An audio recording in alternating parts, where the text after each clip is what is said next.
রান্না করলেই যে সবসময় তার ফলটা ভালো হবে সেটা তো নয়। আমারও আজকে এই রান্নাটা ভীষণই খারাপ টেস্ট হয়েছিল, বিশ্বাস করো।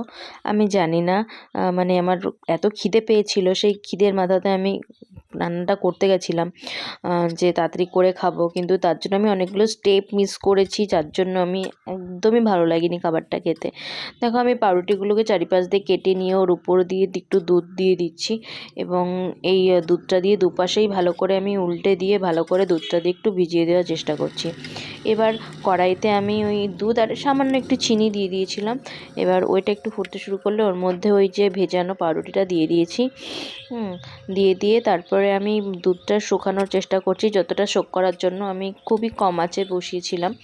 এবার উপর দিয়ে একটু একটু দুধ দিয়ে দিচ্ছিলাম, যাতে ভালো করে ওটা পাউরুটিটা মিশে আসে আর কি।